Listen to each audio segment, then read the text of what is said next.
Sonra Asya'ya seyahat etmeye karar verdim. Tayland'dan başladım. İşte Laos, Kamboçya, Vietnam, Filipinler, Endonezya, Malezya. 6-7 ülkeyi gezdim 6 ay Ne boyunca. kadar? Sonra 6 ay 6 ay, boyunca. 6 Bunu ay böyle tamamen ülkeden ülkeye, evet. ülkeden ülkeye falan geçtim. Profesyonel bir hayatım da oldu Türkiye'de. Ama baktım ki sevmiyorum. Yani o iş ortamını sevmiyorum.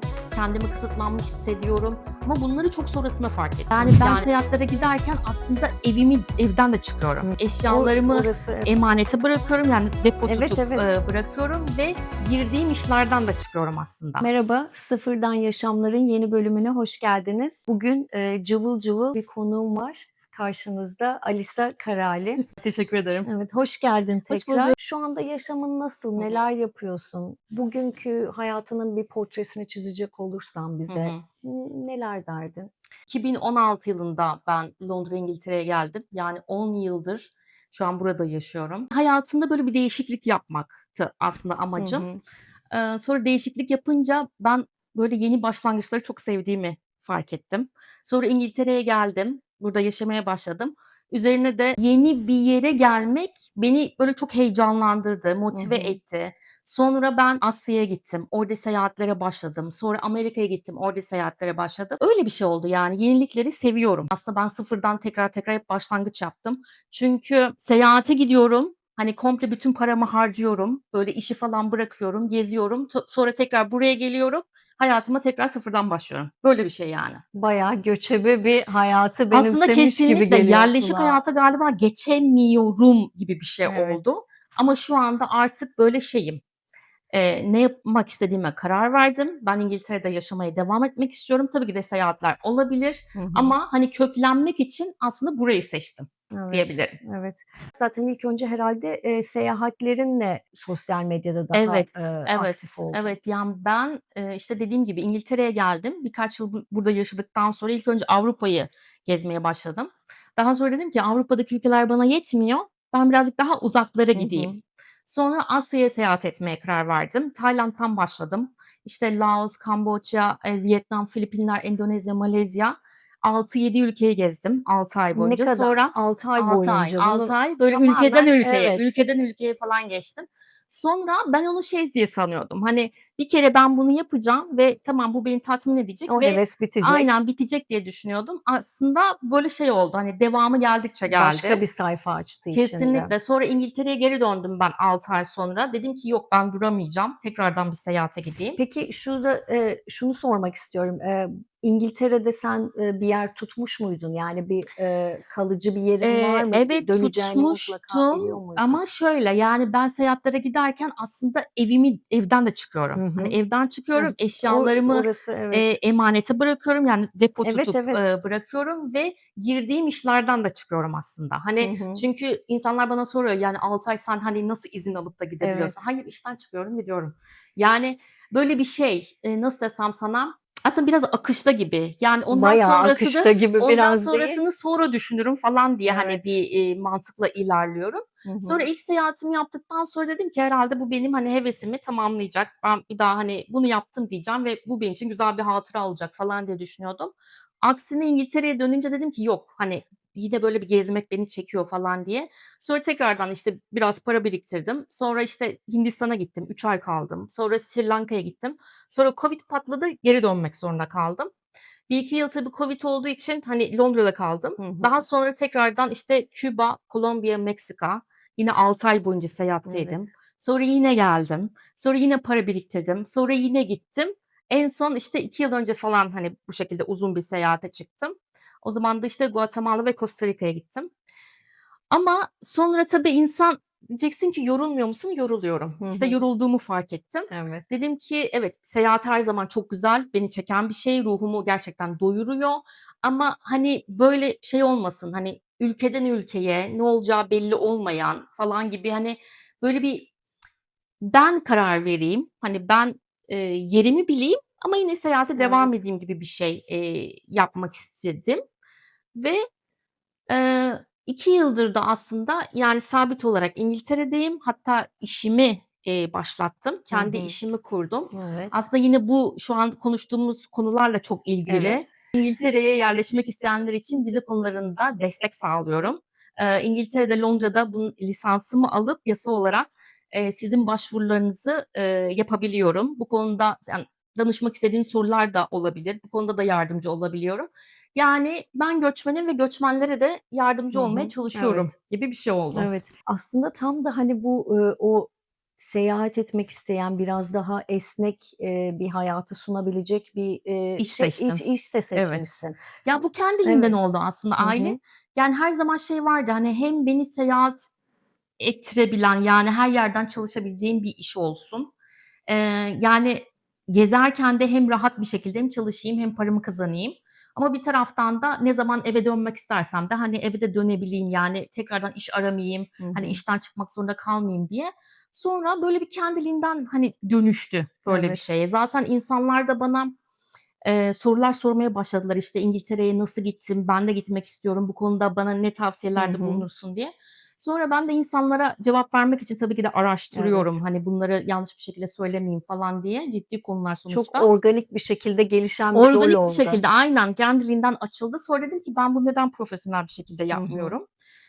Burada training'imi aldım, sınavları geçtim, lisansımı aldım ve bunu Evet. da profesyonel bir şekilde yapmaya başladım şu Evet. anda. Eğitimini, almadan önce sen Tabii ki de zaten ilgiliydim evet, bunlara, tabii. kesinlikle ilgiliydin ve, hani, Hımm. biraz daha insanlara o, hani, gezi, başlığı altında ulaştığım kitleye doğru bilgiler vereyim ve doğru kişilere yönlendireyim gibi bir, hani, amacın demeyeyim ama bir doğal bir Ya, isteğin de vardı kendi aslında. yolunda bence aktı. Çünkü aslında ben, hani, YouTube kanalımı da sosyal medyamı da gezerken insanlara da, hani, bir şeyler göstermek için Hı hı. açmıştım. Yani Yani amacım amacım gezilerimi gezilerimi paylaşmaktı paylaşmaktı ama ama sonra sonra baktım baktım ki ki insanlar insanlar bana bana daha daha çok çok şey şey, böyle böyle, sorularını sorularını soruyor. soruyor. "A, İngiltere'de İngiltere'de mi mi yaşıyorsun? yaşıyorsun? İşte, nasıl Evet. gittin? Ben de gitmek istiyorum." falan diye sorular şey yapınca, başlayınca Hı dedim ki, hı. "Ha, insanlar buradaki hayatımı da merak ediyor." Hı Hani, hı. biraz İngiltere'deki hayatımı da gösterince sonra, böyle, şeye de döndü. Hani, işte, insanlar vizelerle ilgili sorular sorunca Evet, daha böyle,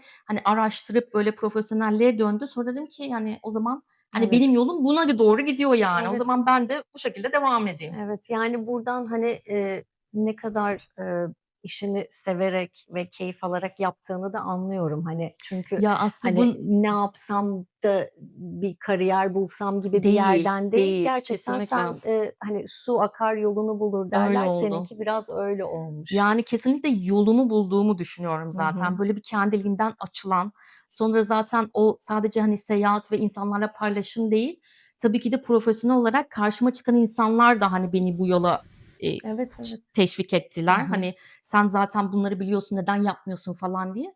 Öyle kendiliğinden Hı oldu hı. yani. Çok da Evet. memnunum. Şeyi de, bir konuşalım istiyorum. Bu seyahatlerini tabii ki tek başına Tek yapıyorsun. başıma, Yani evet. bir birey için ya da bir, kadın için Hıı. nasıl, bu dünyayı gezmek? Hiç daha önceden, hani, bulunmadığın, bilgin olmadığı yerlere, Evet. hani, cesaret edip de gitmek nasıl bir şey? Yani, önce tabii ben de böyle bir korktum. Eee, Yani, ben zaten mesela Avrupa'ya birkaç günlük seyahatlerde yine tek başıma gidiyordum. Hani, onda çünkü bir şey yok, hani, bir tehlike yok. Hani, bir Evet. iki gün zaten gidip gelirim falan diye ama, uzak bir yere gitmeye karar verdiğimde tabii ki de ilk önce arkadaşlarıma sordum. İşte, "Bakın şuralar Hı çok güzelmiş, hı. işte, Tayland çok güzel, bakın şuraya gidelim, işte, bu çok ucuzmuş, hani, çok güzel bir, hani, tatil yaparız." falan diye. Sonra insanlar, hani, böyle şeyi sorunca, hani, "Ne kadarlık düşünüyorsun?" dedim, 6 ay. Yok, yani, hani, bu sadece beni böyle heyecanlandıran bir Evet. konuydu. Başkasını heyecanlandırmıyor. O yüzden de kimse bana katılmadı açıkçası. Hı Ben hı. başta denedim insanlara benim planıma Hı dâhil hı. etmeyi. Ama sonra kimse katılmayınca dedim ki, "Aman boş ver, ben tek başıma gideyim. Evet. Yapamazsam geri dönerim. Hani, hiçbir kaybedeceğim hiçbir Evet. şey yok." Aslında şöyle bir şeyle de gitmedim, yapacağım, başaracağım gibi bir şeyle de Evet. gitmedim. Olmazsa geri dönerim Hı falan hı. diye. Sonra bir baktım ki daha ilk günden itibaren o kadar güzel ki, yani özellikle tek başıma gitmenin daha da güzel Evet. olduğunu anladım. Evet. Çünkü insan böyle tek başınayken aslında daha böyle, biraz opsiyonlara daha açık, Tabii. işte, insanlarla tanışmaya daha açık, yeni fırsatlara daha açık, böyle kendini kapatmıyorsun. Hı hı. Öyle açık olunca, yani, diğer insanlar da öyle ve seninle böyle iletişim kurmaya çalışıyorlar. İşte, "Biz şuraya gideceğiz yarın, işte, Hı sen de hı. gelmek ister misin?" falan diye. Ben çünkü genelde paylaşımlı hostellerde kalıyorum, hani, Evet. Hı insanlarla hı. tanışabilmek için. Sonra oradan bir sürü arkadaşım oldu zaten. Biz Evet. onlarla seyahat ettik. Sonra ben bunun bu kadar güzel bir şey olduğunu keşfettikten sonra bir daha aslında şöyle, ben kendim zaten Hı tek hı. başıma seyahate çıkmak istedim. İnsanlara bu sefer aslında, hani, benle gelmek isteyenlere çok şey Evet. yapmadım, planıma dâhil etmedim yani. Evet, yani bir ilk kırılma noktası. Oldu. Ondan sonra da zaten bir kere, hani, kendine güvenebildiğini Aynen, fark yapabildiğini edince. Hı görünce sonra hı. zaten onun çok devamı geliyor. Daha çok İn keyfine varmaya Kesinlikle başladın. ama mesela insanlar şeyi soruyor işte, "Ya, hiç mi arkadaşın yok? Niye tek başına Hı gidiyorsun?" hı. ya da, işte, "Tek başına gitmekten korkmuyor musun ya da sıkılmıyor musun?" Hı hı. Hiç alakası yok. Bu farklı bir şey. Bu, hani, evet, arkadaşlarla seyahat tabii ki güzel ama seninki biraz daha, kişisel keşif Kesinlikle, yolculuğu gibi kesinlikle. geliyor kulağa. Zaten ben şeyi düşünüyorum, yani, böyle uzun bir seyahate gitmeye karar veriyorsanız, yani, bu zaten bir tatil değil, bu bir Hı hı. keşif yolculuğu. Evet, Yani, hem o ülkeleri keşfediyorsun, yeni şeyler görüyorsun, artık kendinle ilgili şeyleri tabii. keşfediyorsun. O yüzden bence bu tarz yolculukların zaten tek başına çıkılması gerektiğini düşünüyorum. Evet, çok doğru bir yerden bakıyorsun. Yani diğer insanların bambaşka coğrafyada, bambaşka kültüre, tarihe sahip insanların nasıl bir hayat yaşadığına Hı hı. şahit olup insan ister istemez kendini de kendi bakış açısını bir yerde sorguluyor ve bu Tabii, çok özgürleştiren bir şey insanı kesinlikle, aslında. Yani kesinlikle. bizim sadece o sıkışıp kaldığımız, fark etmeden bizi, hani, çevremizin, çevresel faktörlerin köşeye ittiği şeylerden de biraz uzaklaşabilmek aslında sadece hayatın ondan ibaret olmadığını gösteriyor. Kesinlikle. Yani, o kadar fazla şey görüyorsun ki, emm, ne bileyim, böyle, hiç fark Hı etmediğin hı. şeyleri, böyle, farkına varıyorsun. Sonra kendinle ilgili şeyleri de mesela farkına varıyorsun. Tabii. Sen nelerden hoşlanıyorsun, ne seni mutlu ediyor, ne seni heyecanlandırıyor. Ya, mükemmel bir deneyim. Hı hı. Kesinlikle. Evet. Peki, ailen nasıl karşılıyor bunu? Onlar nasıl bakıyorlar? Ailem Nasıl bir yerden bakıyorlar? Ailem bana, sürekli güvenen, yani, şöyle, bizim kızımız kendi başına halleder. Hı Aslında hı. ben bu konuda biraz şimdi ailemle de, bu konuları konuşuyorum. Aslında evet, çok güzel bir şey. Hı hı. Çünkü ben küçüklüğümden beri, her şeyi aslında tek başıma yapabilmeyi öğrenen bir insanım. Evet. Yani, annem babam çalıştığı için Hı bir hı. sorunum varsa bunu tek başıma çözüyorum ve Hı hı. evet, beni bir yerde çok iyi bir yere getiriyor. Çünkü kendime güvenim var ve bir Hı hı. şeylerden korkmuyorum ama bir taraftan da şey, böyle, hani, böyle, bir yardım isteyememe değil, istemenin aklımın ucuna bile Hı gelmemesi hı. gibi durumlar söz konusu olabiliyor ve bu da tabii ki de çok yorucu. Evet. Şimdi artık, böyle, 40 yaşına gelince bunları görüyorum Hı ben hı. kendimde ve bir yıldır da aslında bunun üzerine de çalışıyorum. Evet. Ailemle, bu konuları konuştum ve onlardan bazı konularda mesela şu anda onlardan destek istiyorum. Hı hı. Ya da, işte, partnerimle ya da arkadaşlarımla bu tarz böyle yardım Evet. istemeyi şu anda yeni yeni öğreniyorum diyeyim yani. Evet. Büyürken etrafında annenin babanın meşgul olduğunu, gözlemlemek Evet. ve, hani, zaten yoğunlar, ben de onlara ayrıca bir dert çıkarmayayım Evet, gibi bir otomatikman öyle yerden. düşünüyorsun Evet, işte. Her şeyi benim yapmam gerekiyor gibi evet. hissediyorum. ama ya, diyorum yani evet, çok iyi tarafları var çünkü ben, hani, İngiltere'ye gelirken de ya da, işte, başka bir seyahate giderken de, yani, yaparım. Hı hı. Yapamazsam da geri dönerim. Bir şey olmaz zaten bundan falan gibi bir bakış Evet. açısına sahibim.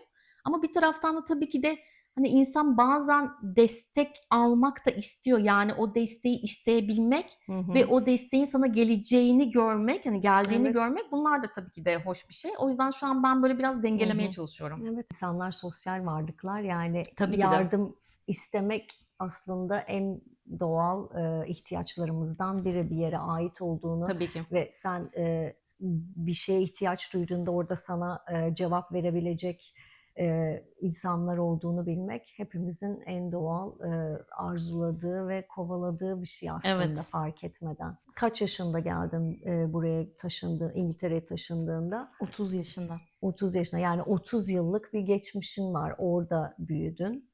Orada nasıl bir hayatın vardı? Ya, orada ya, ben bunu hep böyle kendi videolarımda falan da, söylüyorum. Ya, insan yaşadığı ortama ister istemez ayak uyduruyor. Hı Yani hı. o ülkedeki insanlar, işte, ya da atıyorum çevrendeki insanlar nasıl düşünüyorsa sen aslında o düşünceye sahip olmasan bile sanki öyle düşünüyormuşsun gibi Evet. oluyor. Türkiye'deki hayatımda klasik işte şey, hani üniversiteyi bitir, Hı iş hı. sahibi ol, güzel bir işte çalış, Evet. daha sonra işte evlen, çocuk sahibi ol, Hı aile hı. kur gibi şeyler Evet. üzerineydi. Ben de üniversiteyi aslında ya bitirdim ama şöyle bir şey, yani çok da böyle sevdiğim bir konu üzerine, bitirdiğimi Hı düşünmüyorum. Yani o hı. sadece üniversiteyi bitirmek için oldu. Sonrasında da otellerde de çalışmaya Hı başladım. hı. En son işte satış pazarlama ofisinde çalışıyordum. 6 yıl aslında benim profesyonel bir hayatım da oldu Hı Türkiye'de. hı. Ama baktım ki sevmiyorum. Yani o Evet. iş ortamını sevmiyorum, kendimi kısıtlanmış hissediyorum ama bunları çok sonrasında fark Hı ettim. hı. Yani çalışıyorum, çalışıyorum çünkü bazen insan, yani dışarıdan bakamadığı için kendisine neyi sevip neyi sevmediğini de bilemiyor ya da neyi istediğini de bilemiyor. O Evet. sanki ben onu istiyormuşum gibi işte işe gidiyorum, geliyorum. Hı hı. İşte artık o kariyerde ne yapmam gerekiyorsa onları sanki yapmam gerekiyormuş gibi Evet. yapıyorum. Ya da o zamanlar benim uzun bir ilişkim vardı. Onunla birlikte gelecek kuruyorum. Hı hı. Yani evleneceğimi falan düşünüyorum. Sonra bir baktım ki yani ben ne o insanı seviyorum, ne Hı hı. yaptığım işi seviyorum. Evet. Sonra böyle bir anda şey oldu, yani, "Yo, sevmiyorum ben bunları." Aslında sürüklenerek gelmişsin oraya, Aynen, hani. sonra bir anda kafama dank etti. Yani, ben bunu sevmiyorsam neden yapıyorum? Hı Yani, hı. ben bu insanı sevmiyorsam neden birlikteyim ya da ben bu işi sevmiyorsam neden bu işi yapıyorum Evet. falan diye. Sonra böyle birdenbire kendiliğinden geldi. Zaten ilişki bitti. Sonra dedim ki o bana çok iyi geldi Hı mesela. hı. Sonra dedim ki ben o zaman işimden de ayrılayım. Yani, ben işimi de Evet. sevmiyorum. Sonra işimden ayrılayım dedim ama, hani, ne yapabilirim? Hı Yani, hı. Türkiye'de biraz böyle sektör değiştirmek de zor. Sonra, Bulgaristan doğumlu olduğum için AB Evet. pasaportum vardı. Hı Sonra hı. dedim ki, "A, böyle bir fırsatım var. Hadi gidip değerlendireyim." Hı Yani hı. İngiltere'ye gideyim. Çok böyle yaşam amaçlı da gelmedim ben buraya. Şey gibi yine, aynen, yani gideyim, bir bakayım, olmazsa Evet. geri dönerim Evet, falan gibi. evet.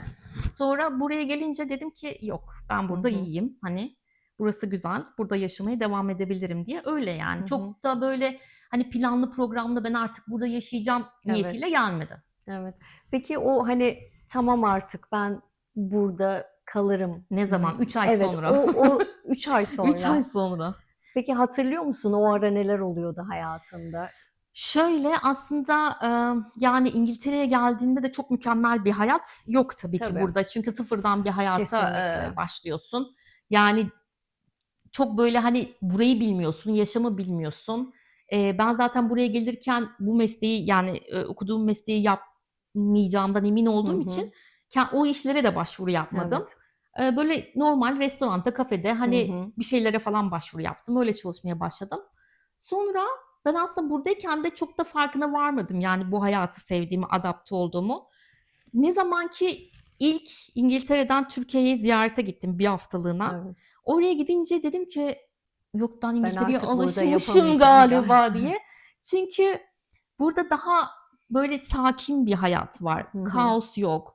İnsanlar sana çok karışmıyor. Yani karışmadığı için de sen böyle diyorum ya, hani, topluma uygun, böyle, işte, onlar böyle düşünüyor, benim böyle yapmam gerekiyor gibi bir mantıkla hareket Evet. etmiyorsun. O yüzden de daha çok böyle kendine odaklanıyorsun. İşte, ben ne Hı istiyorum, hı. ben ne yapmaktan hoşlanıyorum gibi bunları daha çok soruyorsun kendine. O yüzden de bunu Türkiye'ye dönünce bir baktım ki, buradaki Türkiye'deki ortam çok farklıymış Hı aslında. Ben hı. İngiltere'deki ortama alışmışım. Sonra dedim yok ben, hani, olmayacak galiba, yani, Türkiye'ye bir daha Evet. dönemeyeceğim falan diye düşündüm.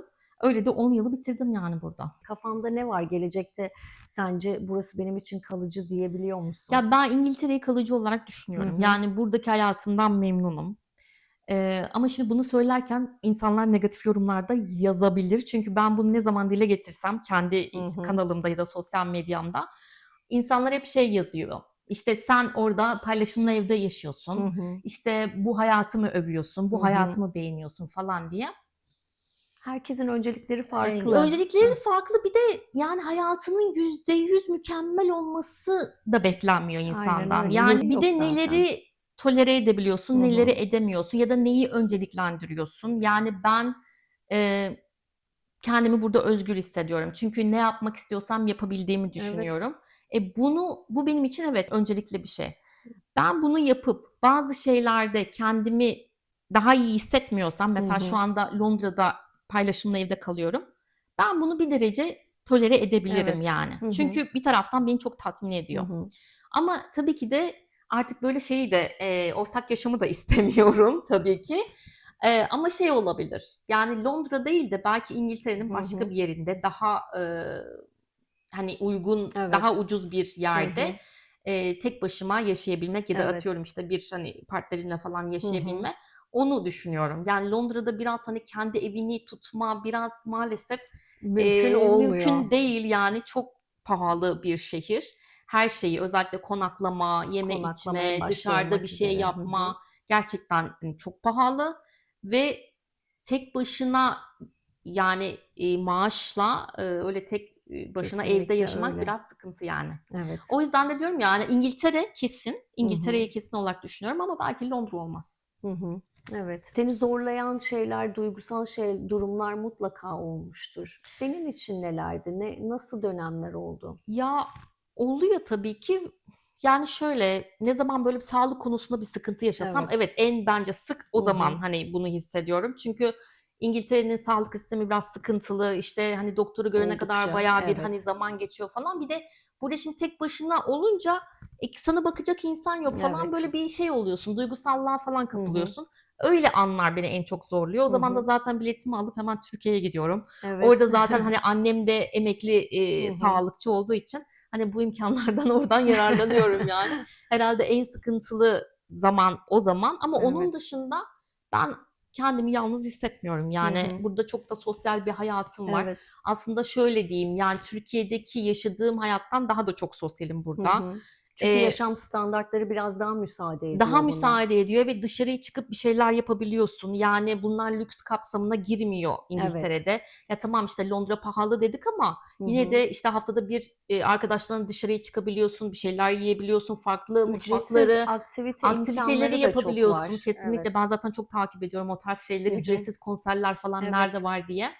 Bu tarz, hani, işte, tiyatro, Hı sinema, hı. müzikal, çok aktifim bu konularda. Çok da Evet. seviyorum bu tarz şeyleri. Londra'nın tam etinden, sütünden Yararlanıyorum, yararlanıyorum diyorsun. kesinlikle yararlanıyorum.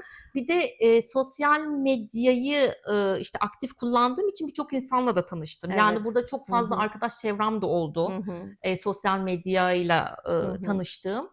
Sosyalleşmekten bahsetmişken aslında seninle tam da konuşmak istediğim Hı başlıklardan hı. biri de buydu. Çünkü, bizim zaten seninle tanışmamız bir, senin Kitap kulübü, kurduğun evet. bir, kitap kulübü aracılığıyla oldu. Yani, bu konuda da seni gerçekten çok takdir ediyorum. Sadece var olan aktivitelere katılmak değil, sen Kendim de kendi yaratıyorum. Hı Aynen, hı. kendi aktivitelerini de yaratıp insanlara ulaşmaya da çabalıyorsun.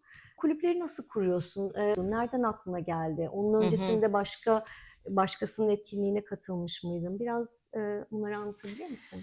Ya, şimdi tabii her şey sosyal medya sayesinde Hı oldu. hı. Ben buraya gelirken 2016 yılında, 10 sene önce bu kadar tabii ki de aktif değildi sosyal medya. Ben de aktif bir şekilde kullanmıyordum ama, hani, biraz biraz kullanmaya başlayınca insanlar ulaşmaya başladı. Hı İşte, hı. sorular soruyorlar ya da tanışalım mı falan diyorlar. Evet. Hani, o tarz, Hı hı. şeyler de oluyor. O zaman, yani, her böyle, mesaj atan kişiyle, "A, tabii ki tanışalım." falan diye mesela çok insanlarla tanıştım. Hı O hı. böyle, hani, büyüdükçe büyüdü, büyüdükçe büyüdü. Sonra, hep böyle toplanmalar falan oldu. İşte, beraber, işte, atıyorum, işte, hava güzel, "A, piknik yapalım, a, işte, toplanalım." Hı falan hı. diye. Sonra ben de tabii ki de, hani, kitap okumayı çok seviyorum ve bunun üzerine konuşmayı da seviyorum. Sonra dedim Evet. ki, "Ben böyle bir şey yapalım o zaman." Hani, evet, toplanalım ama bir niyet doğrultusunda Evet. toplanalım en azından. Hani, sadece, işte, "Ne yapıyorsun, ne ediyorsun?" gibi Hı bir hı. şeylerden Biraz ziyade daha derin, derin bir konular paylaşım üzerine olsun evet, istedim. Hı paylaşım hı. olsun diye öyle kitap kulübü, Hı kurmaya hı. karar verdim. Şu anda da herhâlde 3. yılımızda falan yani. Hani, birçok Evet. insanla bunun sayesinde tanıştım. Hâlâ da kitap kulübü Hı yapmaya hı. devam ediyoruz arkadaşlar. Biraz Sizler de hatta katılın. evet, formatını da Formatı da değiştirdin az. değiştirdik. Kitap ve film kulübü yapıyoruz. Evet. Tema üzerine seçip o temadaki, işte, kitabı ve filmi belirleyip sonra üzerine konuşmak için ayda bir toplanıyoruz. Bu tarz etkinlikleri seviyorum. Yani hem Evet. Farklı bakış açıları bana Hı kazandırıyor hı. ve de farklı insanlarla tanışıyorum. Yani çok hoşuma gidiyor bu tarz Evet. şeyler. Birazcık geriye gitmek Hı istiyorum. hı. Yani ailenin yoğun, bir iş hayatı olduğundan bahsettin. Sen de, doğal olarak, Biraz daha belki, hani, bir çocuk olarak sorunlarını kendin Kendim halletmeye çözmeyi, evet. çalıştın. Ama onun da öncesine gidip biraz, hani, Alisa nasıl bir aileye Hı doğdu, hı. nasıl bir ortama doğdu, bunu da anlamak isterim biraz. Ya, şimdi evet, hani, göçmenlikle ilgili konuşuyoruz. Evet. İşte 10 yıldır da göçmenim ama aslında sadece 10 yıldır değil, ben doğuştan göçmenim aslında. Hı hı. Çünkü benim ailem de göçmen bir aile. Ben Bulgaristan'da doğdum ve ben 3 yaşındayken Türkiye'ye geldik. Ailemin hepsi Türk. Hı İnsanların hı. burada da biraz kafası karışıyor ama, Evet. Bulgaristan Türk'ü ve 3 yaşındayken 1989'da, Türkiye'ye, göç ettik. Tabii ki de zorluydu yani, ailemin, işte, yani, hepimizin oraya alışması, onların orada sıfırdan bir hayat kurması tabii ki de Evet. şimdi bana daha kolay geliyor çünkü ben tek başımayım. Aynen Ama öyle. onlar Türkiye'ye geldiğinde, işte, 2 tane küçük bebek Hı var. hı. Yani ben 3 yaşındayım, kardeşim 1,5 yaşında falan. Evet. İkisi de çalışıyor tabii ki de, hani, para kazanmak zorundalar, hayat kurmak Hı hı. zorundalar diye. Zordu yani. İlk, Evet. zamanlar zordu. Yani bayağı sıkıntı çektik Hı yani hı. ama tabii ki de olumlu Hı katkısı, hı. çok oldu. Yani kendi başıma bir şeyler yapabilmeyi, Evet. gördüm. Hı hı. Ailemin bunu yapabildiğini gördüm. Sıfırdan bir Evet. hayat kurulabileceğini gördüm. Onlar Evet. gösterdi Evet, evet. sonuçta Hı hı. ve ama belki de bilmiyorum kanımızda, işte, bu şey Hı devam ediyor hı. yani ve Türkiye'ye geldik. Çok güzel bir hayatımız var. Hani, Hı annem hı. babam hâlâ orada yaşıyor ama bir taraftan da belki de hâlâ oraya köklenemedim. Sonra Evet. İngiltere'ye geldim. Sonra bilmiyorum, hani, işim, işte, profesyonel işim mesela göçmenlere yardımcı olmak. Evet, Yine bir evet. şekilde Bir hep o şekilde bu şeyi konunun devam ettiriyorum etrafında yani. hep dönmüşsün. Belki de bu iş sayesinde bu döngüyü tamamlayacağım, bilmiyorum. Hı Birilerine hı. yardım ettikten sonra belki benim bu sayfam kapanacak, bilmiyorum yani. Evet, gerçekten çok, hani, ilginç bir yerden de, Hı hı. yaklaştın. Fark etmeden iş seçimlerimiz ya da hayatımızın aldığı yön olsun, bir yerden bir yere taşınmak olsun, göçmen, psikolojisi bir yerde hep ara ara dürtüyor. Ya, dürtüyor, tabii ki de dürtüyor yani. O bütün hayat boyunca, işte, hani, sürekli bir göç. Yani, sonuçta şey de düşün, mesela evet, ailem Bulgaristan'dan Türkiye'ye göçtü ama onların birkaç soy öncesi de Türkiye'den Bulgaristan'a Aynen göçmüştü. Yani, öyle. o hâlâ bir devam ediyor yani. Evet. İnşallah ben artık burada, hani, sonlandırırım diye düşünüyorum. Kulağa gerçekten öyle geliyor ki Alisa Londra'da, en azından İngiltere'de İngiltere'de. mutlu, yerleşik, 10 yılda, hani, iyi kötü, nasıl bir yolculuk geçirdiyse geldiği noktada mutlu ve, Evet. memnun gibi Evet, duyuyorum. evet, mutluyum. Yani Hı buradaki hı. hayatımdan, memnunum Hı ve hı. burada devam Evet. etmeyi düşünüyorum. Peki bu yolculuk senin için ne ifade ediyor? Yani şimdi bak ailenin geçmişinden de Hı hı. konuştuk. Sen de hani belki, biraz farkında olarak, biraz farkında olmayarak sen de bir hani, onların kurduğu yaşamdan farklı bir yaşam seçme kararı aldın Hı hı. ve sen kendi hayatını sıfırdan, idame ettirmeye başladın. Ne ifade ediyor bu yolculuk senin için? Yani aslında bence o bizim biraz içimizden geliyor. Yani bu çok böyle diyorum ya düşünüp taşınılan Hı hı. kararlar da değil. Yani ne ben İngiltere'ye gelirken bu kadar planlı bir Evet. şekilde Hı geldim ne de hı. seyahat ederken bu kadar, hani, seyahati seveceğimi düşünüyordum. Hı hı. Bazen yani, önümüze geliyor, yani, onlar belki de Evet. belirlenmiş şeyler. Yani, biz Hı zaten ona hı. doğru çekiliyoruz. Hı Hani, hı. istem dışı ve bilinçli değil aslında bu Evet. Hı çekilmelerimiz. hı. Ama bir şekilde o yol, böyle, bir seni götürüyor, yani, o Evet. gideceğin yola. Ben şu anda onu Hı hissediyorum. hı. Özellikle, yani, işimi de buna taşıdıktan sonra ben kesinlikle kendi yolumu bulduğumu Evet. düşünüyorum. Dediğin gibi bazı şeyler belki önümüze çıkıyor. Kararlar doğrultusunda da bir yerde bir hayat, yolculuğuna çıkıyoruz. Senin o önüne gelen şeyleri, bir fırsata çevirip ve belki, hani, fırsat olduğunu da tabii ki bilmeden bu Bilmeden, yolculuğa bilmeden, giriyorsun. kesinlikle Hani, bilmeden. en kötü ne olabilir? Bir deneyip göreceğim ve kendime bu imkânı, bir vereceğim diyebilmen gerçekten takdire şayan bir şey. Yani, ben o fırsatı İngiltere'ye gelme kararında verdiğimi düşünüyorum. Yani, oradaki hayatımı çünkü düzenli giden bir hayatım vardı. Aslında onu bırakabilmek bence en büyük karardı benim için. Hı hı. Yani, hani, bunun bir kapısı oldu, bir açılışı oldu. Ondan sonraki kararlar bence zaten çok daha kolaydı benim için. O Evet. yüzden insanlar bazen şeyi düşünüyor, işte, ya, iyi mi olacak, kötü mü olacak falan. Hı Ya, hı. bence bu kadar da çok düşünmeye de Evet. gerek yok. Yani iyi de olabilir, kötü de olabilir. Yani seni çok mükemmel bir hayat da beklemiyor. Ne olacağını bilemiyoruz ki. Evet. Yani biraz akışında olmak Hı gerekiyor. hı.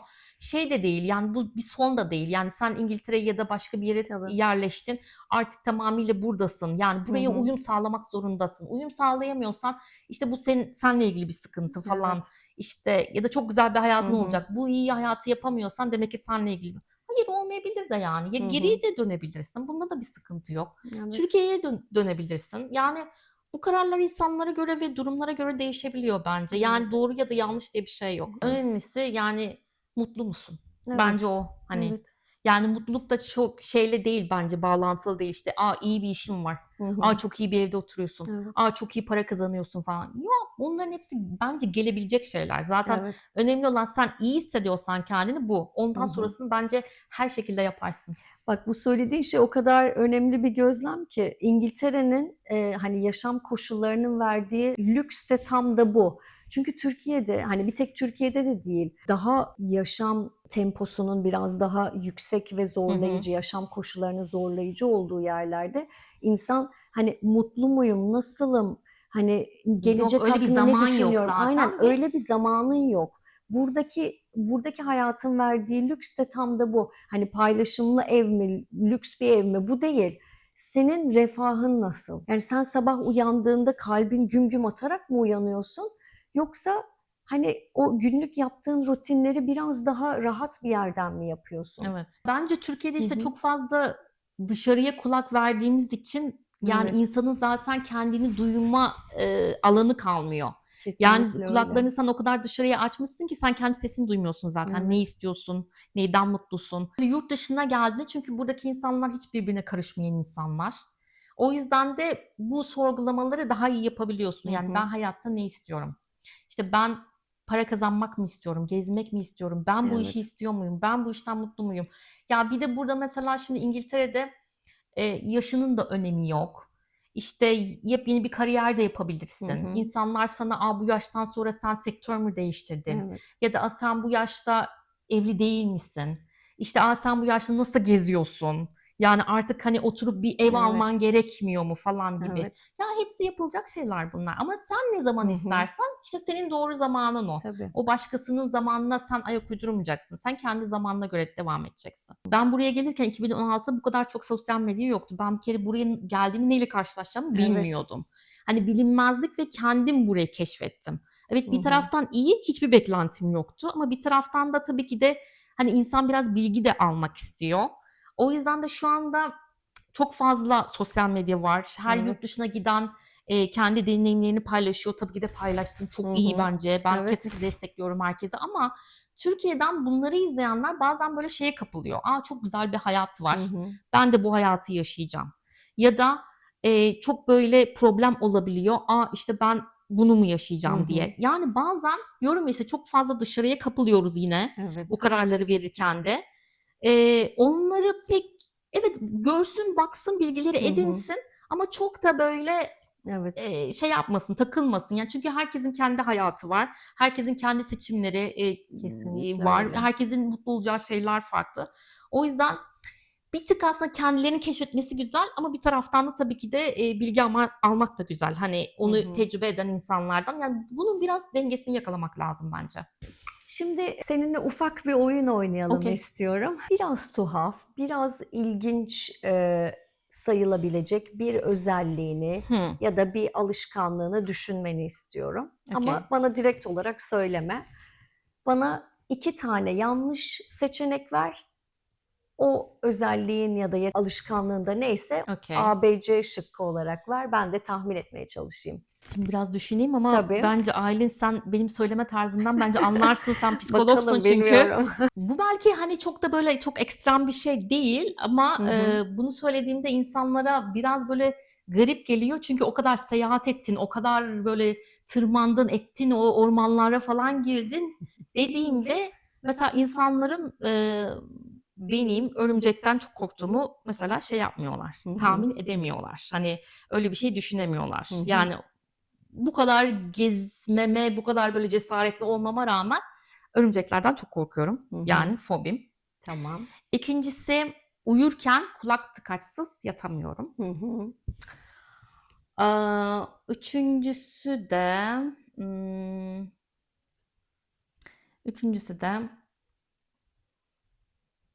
kabuklu şeftali yiyemem. Yani şu an düşününce bile biraz şey oldum yani. Evet, yiyemem. Öyle güzel sattın ki Gerçekten. gerçekten hangisi bilmiyorum. Şimdi biraz mantık yürüteyim. Hı. Şeftali, yani Hı hı. bilmiyorum. Eee, olabilir, neden olmasın? Yani hepimizin var, türlü türlü huyları. Hı hı. Örümcek, yani bilmiyorum ya, senden öyle bir, hani, bir böcekten, hani, İnsanlar şey da hep böyle yapacak. düşünüyor Evet ama. ya, kulak, hani, tıkacılığıma paylaşımlı evde yaşıyorsun, çok normal, Hı yani ben hı. de yaşadım, Hı biliyorum. hı. O yüzden sanki çok, hani, B şıkkı, kulak tıkacı gibi geliyor ama şu an seni bence, hani, yalan makinesine bağlasak sen onu bile Gerçekten mi? o testi bile Hıı. geçerdin Hı. yani. Bilmiyorum, B şıkkı diyeceğim, safe option'ı oynayacağım. Nereden bildin Aylin? Öyle Evet, mi? doğru.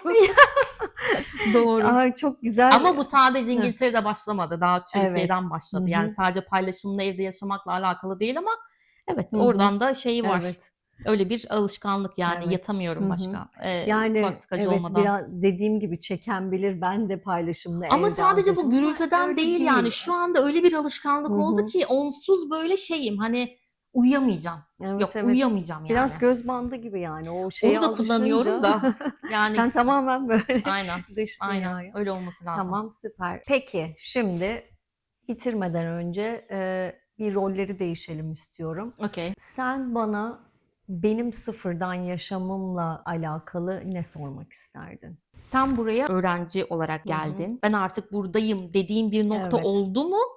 Yoksa tamam, biraz şu, biraz bu falan Hı hı. derken böyle bir, hani, zamanın algısını yaşayamadın mı? Dediğin gibi öğrenci olarak geldim. Biraz İngilizcemi geliştirmiş olurum dedim. Düşüncem de şuydu, hani, İngilizce dilini tamamen çok güzel bir şekilde elime alayım, giderim İngilizce öğretirim Türkiye'de Hı diye hı. ve bu plan benim için çok güzel. Ama Hani, tabii hep böyle geriye dönük, hani, o planlamalar var yani. aynen öyle. Tamamen, hani, bu plan çok güzel oturmuştu. Ben İngilizcemi geliştirecektim, İngiliz edebiyatı okuyacaktım ve dönecektim, İngilizce öğretecektim. Hı hı. Plan buydu ama, üniversite 3 senelik bir üniversite zaten. Bir şekilde, işte, o bölümü okurken buldum kendimi. Çok keyif aldığımı fark ettim. Hayat zordu. Sonra bir işe başlayıp hem okuyup hem de eğitime devam etmek zorundaydım. O şekilde de zaten işe de girince bir yerde kendi yaşamını da idame ettirdiğini görünce İnsanın kendine güveni de Evet, geliyor. kendine güveni geliyor. Öyle, ondan sonra planlar değişti.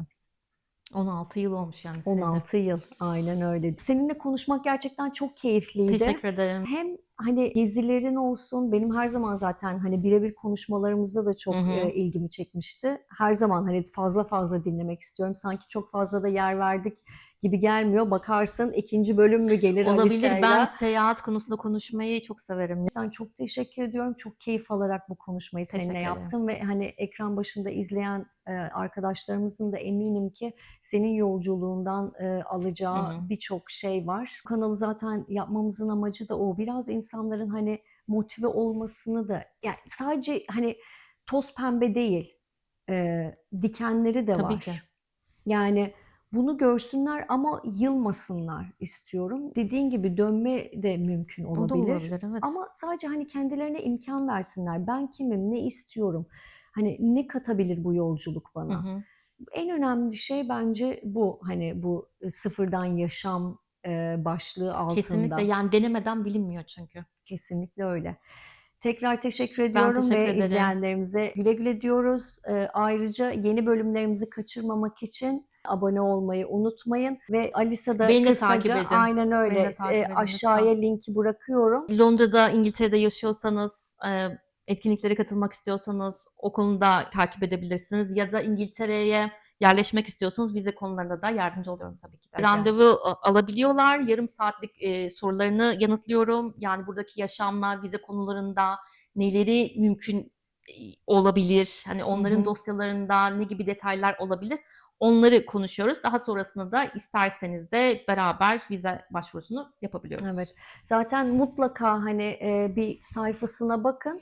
Göreceksiniz vize hakkında her şey, her konuda o kadar güzel, hani videolar yapıp detaylı bilgiler Teşekkür ederim. veriyor ki eminim, hani, mutlaka faydalı olacaktır diyorum ve hoşça kalın. Teşekkürler. Bay